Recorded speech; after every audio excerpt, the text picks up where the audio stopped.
ఒక వీడియో చూస్తాను. ఆ వీడియోలో ఏముందంటే, ఒక చాతబడి చేసే వ్యక్తి, విచ్ అంటారు కదా, ఆమె చెప్పింది ఏంటిదంటే, ఆమె ఇప్పుడు నమ్ముకుంది, సీక్రెట్స్ అని రివీల్ చేస్తూ ఏం చెప్పిందంటే, ఒకసారి మాలో ఉన్న హెడ్ విచ్ మమ్మల్ని పంపించాడు, వారికి విరుద్ధంగా కార్యము చేయమని, వారికి విరుద్ధంగా నష్టం కలగజేయమని మమ్మల్ని పంపించాడు. అంటే దురాత్మలు పంపించమని వేడుకున్నారు.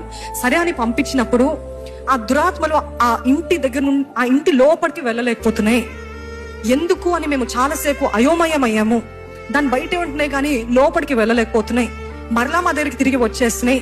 ఏంటి దీనికి అర్థము, ఏమైంది అని చూసినట్లయితే, వారి చుట్టూ అంటే ఏ ఇళ్లలో అయితే వారు ప్రార్థన చేస్తున్నారో, ఆమె చెప్పింది, ఆ దెయ్యాలు చెప్పిన సాక్ష్యం ఏంటిదంటే, ఆ ఇంటి చుట్టూ ఒక బ్లూ కలర్ డోమ్ తెలుసు కదండి, ఓ రౌండ్ కవరింగ్ లాగా ఆ ఇంటి చుట్టూ ఉందంట. ఇప్పటికైనా ప్రార్థన చేస్తారా? ఇదేదో మీకు నిరూపించి చెప్పి అప్పుడు ప్రార్థన చేయడం కాదు, అంత శక్తి ఉందని చెప్తున్నాను.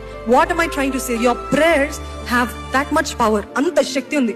ఈ రోజు దాడి చేయడానికి నీకు విరోధంగా రూపించబడిన ఏ ఆయుధమో వర్ధిల్లదు. ఎప్పుడు ఆయన సన్నిధిలో గడిపినప్పుడు, ఎప్పుడు ప్రార్థన చేస్తున్నప్పుడు, ఎల్లప్పుడూ ఆయనతో సహవాసం కలిగినప్పుడు.